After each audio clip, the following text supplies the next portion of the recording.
Chapter 3. The nightmare had come back. In desperation she shook her head hard, smashing her hands against the walls, screaming. She couldn't face it again. She wouldn't. The long and narrow corridor lay before her yet again. The walls were not as dark, allowing her to see a steel mesh surrounding it. In fear, she stared at the palms of her hands. The wires had left an imprint on them. The smell of burning drifted from the crimson room down to her left. She covered her mouth, trying to block out the smell. Instead, the scent of blood wafted from her palms. The place shook violently, and the machinery started to roar loudly. Dawn was held backwards, banging her hand against the wire mesh. The people had already walked towards their deaths. The sound of equipment racketed louder than ever before. More detail had been added like it did every time she had seen the nightmare. She couldn't bear it. It was becoming too realistic. Then a brilliant light flashed from the right, forcing her to cover her eyes. She peered slowly, staring towards the defiant glow. A large gateway was open, the light pouring out of it.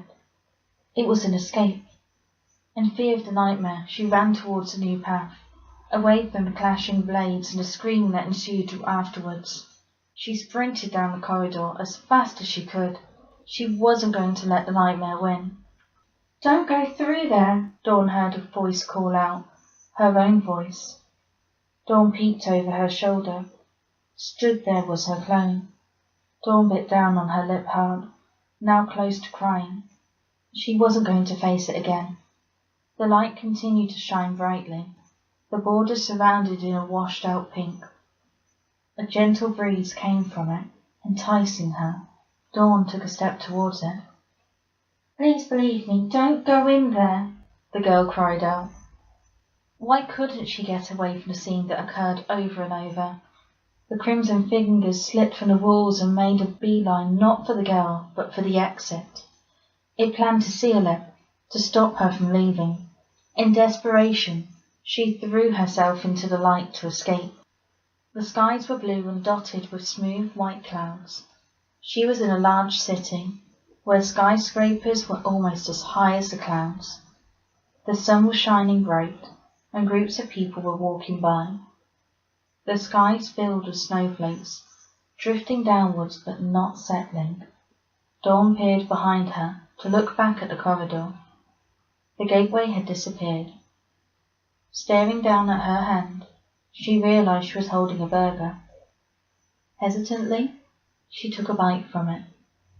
The taste was incredible, the best she'd ever had.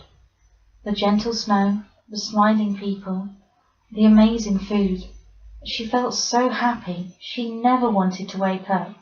"You never want to wake," a voice called out softly to her. Dawn turned, her eyes meeting with a tall man with blonde hair and dark shades. He stood there with a sincere grin on his face. She took a small step back, nervous of him. "Oh, it's lovely here," Dawn smiled at him, not knowing who he was. "Do not be afraid. What else do you enjoy, sunshine?" the stranger asked, smiling back. He pressed his finger to his dark shades and pushed them further up his nose. She couldn't see his eyes behind the thick black lenses. "Are you saying I can have anything I like in this drink?" she asked, getting giddy at the thought. He nodded. Before she had been stuck in a horrible nightmare, and now she was in paradise. "Anything you like while you are asleep. This is your dream after all," he told her in a sweet voice. "I don't know what to ask for," Dawn replied. He clicked his fingers. The sky was filled with a vast amount of colour. A million butterflies flew before her, their bright colours shining in the sun at a fast pace. She burst out laughing, holding out her hand to touch one. They flew around her, filling her vision with a beautiful burst of colour. Their wings were large, covered in intricate patterns. Despite the snow that was falling, she felt very warm. Dawn glanced over at the man through the stream of colours the butterflies were casting. He was looking over his shoulder, staring at the alleyway, where Dawn had come from. Suddenly, a spark of pain struck her head, She fell to her knees and clutched her head as the butterflies flew slightly back. She was being hit with an overwhelming headache. She didn't know what had suddenly brought it on. Ignore it. Mind over matter. This is your dream, The guide told her, coming close to her. She took in a deep breath as the pain left like an echo. She couldn't make head or tail of it. The headache had drifted away, but she still felt very hot. The insects landed on her skin and began to flap their wings hard. She felt the gush of wind hit her skin, and her temperature began to drop. This is just a dream. Nothing can harm you here. He knelt beside her. She rubbed her eyes and looked up at him. His blonde hair mopped over his shades. She felt lost and confused, as though a thick fog had coasted into her mind, and her train of thought. His voice was hypnotic, sending her into a dreary trance. Nothing can harm me. Dawn heard her own words drift out from her lips. His smile grew as he clicked his fingers again. This time the butterflies flew away, and the colour vanished. What was left was the sight of the setting sun shining through the buildings. The scenery was dazzling as she smiled. Her body began to feel hot again, as if somebody had started a fire within her heart. Then she knew. How could she have been so foolish? She brought herself to her feet as quickly as she could. Her head began to hurt, muffled echoes wafting in and out of her mind. They were being muted, and the heat was being diverted, but she knew what it was. Common sense. Not just any danger was approaching. The danger that had burned Oakwood was coming for her in real life. In a panic, she shook her head hard. It was coming, and she was stuck in the dream world. "I have to wake up," she yelled out, unsure how to. The man's expression changed. Ignore it, sunshine. Each word came out like a threat. Her eyes widened. His teeth grinded together. He knew she wasn't going to be persuaded. She ran past him in a hurry, heading towards the alleyway where the nightmare had been. The sound of cracking could be heard underfoot. The tiles of the pavement were giving way. She continued to run as fast as she could, but she tripped on one of the broken shards. The pavement shattered and fell through the ground as though it were made of glass. She felt her body being thrown downwards. Lashing out, she grabbed onto the side of her hand, but she was slipping. "Help me!" she cried out in fear. Her fingers slowly slid away from the secure tiles. She desperately tried to haul herself up. She looked directly upwards. He stared at her. His face was motionless. His tongue trailed over his teeth as she tried to reach a hand out to him. He stood tall as he placed his fingers to the rim of his shades. He slowly took them off, his eyes staring directly at her. She gasped sharply, feeling nauseous at the sight of them. Without another thought entering her mind, he lifted his foot up high and smashed it against her hand. She screamed as she fell into the dark abyss before landing on a foamy substance. The light could no longer be seen. Everything was gone. She was standing in darkness. There was nothing but a sweeping and continuous black. Unsure what to make of it, she took a step forward in her dream. What she stepped on didn't feel solid. I have to wake up," she said out loud. She knew she was still asleep, but it wasn't like any dream she'd had before. She willed her mind to wake up, but her mind still felt groggy. Her mind had been tampered with. She knew it had been. The thought of the room being empty was soon distant, as she felt something sliver across her foot. In shock, she peeked down at the once dark and cloudy floor. A crimson stream rushed over her feet and ankles. She lifted her foot, the red liquid sticking to the bottoms of her feet before dripping back into the pool. The liquid rose, parts of it forming into chains. She stared in horror at the unnatural occurrence. The chains shifted and rose further. They began to take on a metallic form, dropping slightly. They bowed towards her like snakes, glaring at her with no eyes and no face. "Let's talk," a dark voice echoed across the strange room. The chains rose higher and surrounded her as though they were being lifted by someone. She turned from left to right, but there was no gap in the formation. There was nowhere to run to. The chains lashed towards her, tightening around her body, her legs, her arms, her torso, and her neck. She couldn't move from the spot. She couldn't break free. She pulled as hard as she could, but nothing was working. Everything was out of her control. She began to panic. That was when common sense started building up. Danger was coming in the real world. Danger was coming at a fast and menacing rate. Common sense had only built up to such an intensity once before, the same one that had made her run for 3 days straight.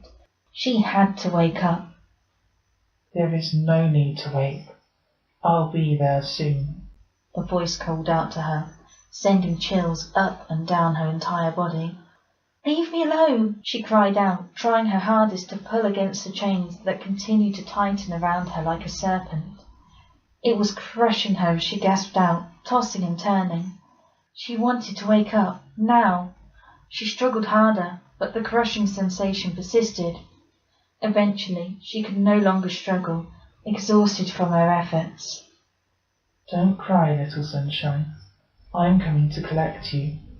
I can't allow you to flee again. The unwelcoming voice told her. She tossed her head left to right. Nothing but the crimson chains and the continuous darkness surrounded her. No, where are you? She begged, unable to move at all. There was nothing but a low rumble of laughter. The way it echoed around the dark world reminded her of thunder. It grows tiresome chasing you. I was trying to be nice about it, but it won't suffice. You had to act like one of them, didn't you? She needed to wake up, to get away from this madman.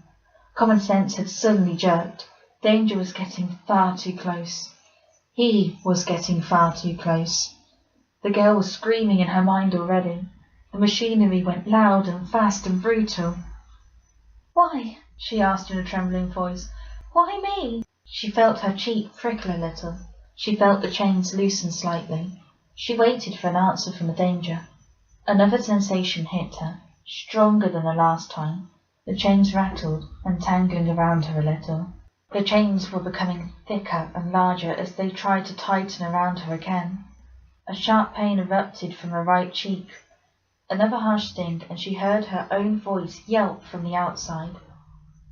He was losing his grip on her. She tugged back as hard as she could from the supernatural chains. She felt the chains snapping as a larger sting hit her face. She opened her eyes harshly, trembling and shaking. Mike was holding her by the collar of her shirt, his right hand raised in front of her. She was back in the real world, her hands on the sofa in the abandoned building. She could feel the sweat staining her shirt and the tears on her cheeks. Dawn, he exclaimed, hugging her tightly and sobbing. I'm sorry, but you were screaming in your sleep. You wouldn't wake up. She felt as though she couldn't breathe. She placed a hand on her cheek. They were sore and bruised.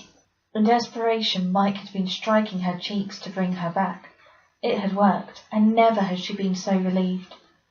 Common sense hammered in her mind, and the screams occurred, reminding her that it was not over. They were worse than they had been before. The girl's screaming was hysterical, as though it were near the end of her life. The fire within her body intensified into an inferno.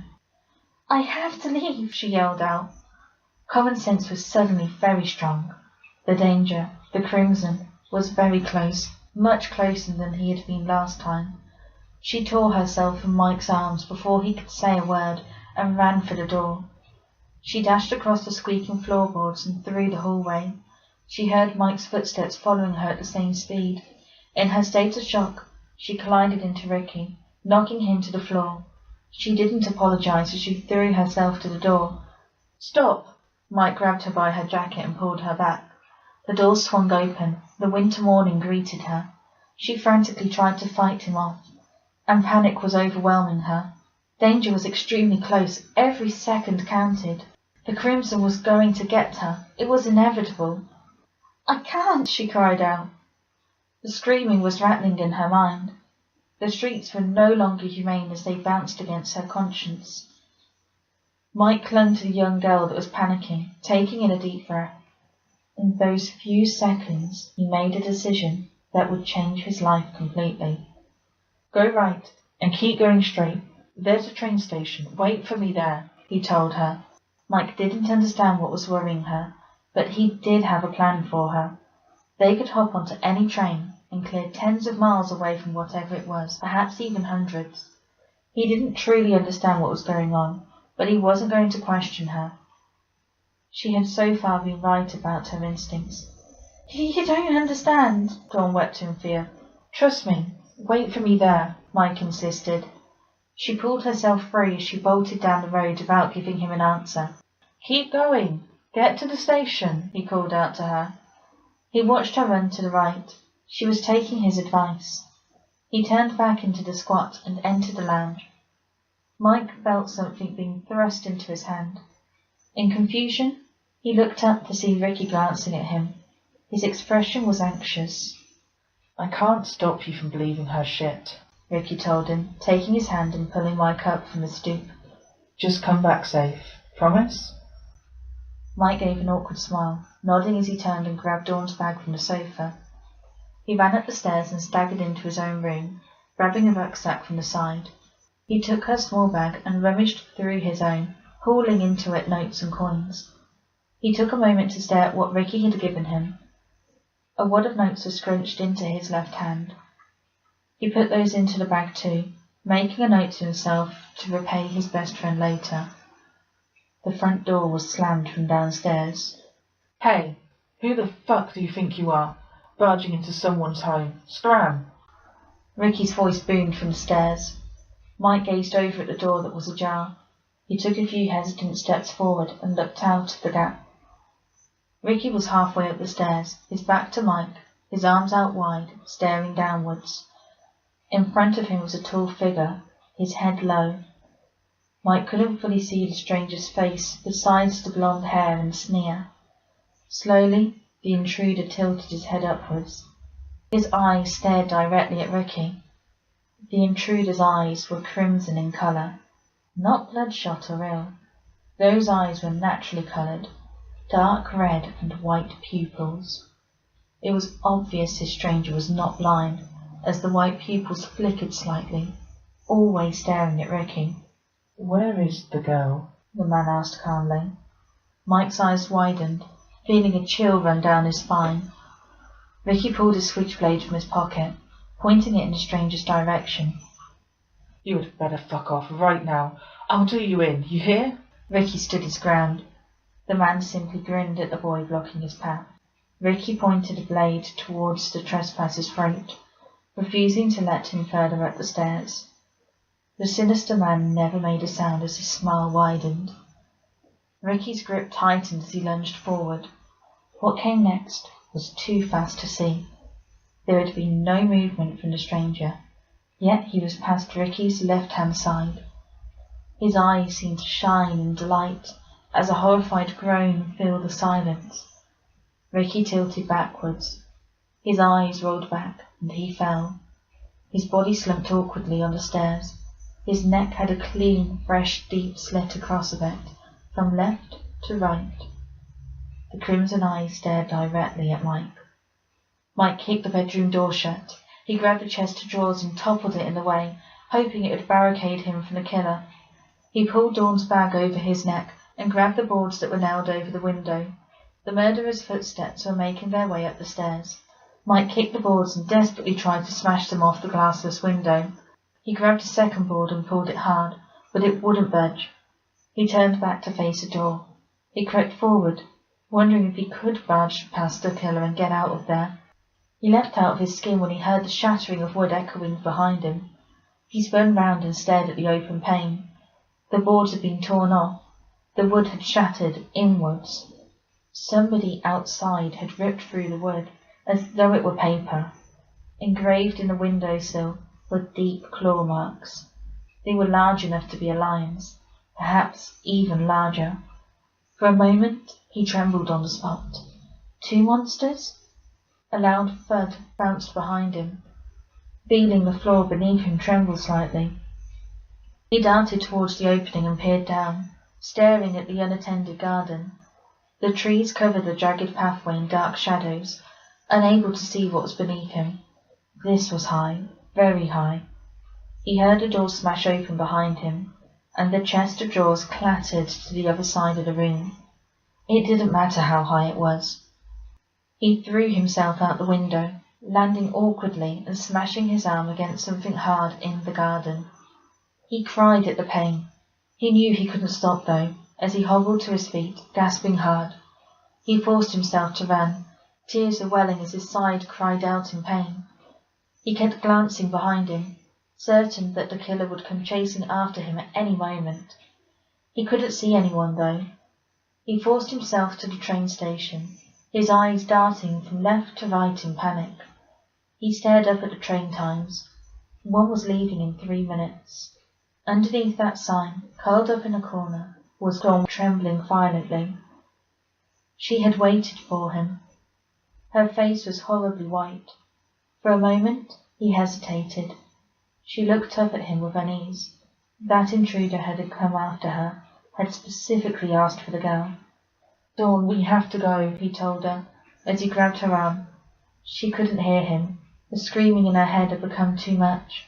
He gripped onto her tightly, pulling her up, wincing as waves of pain shot through him. She blinked and realized what was going on as she stared at Mike.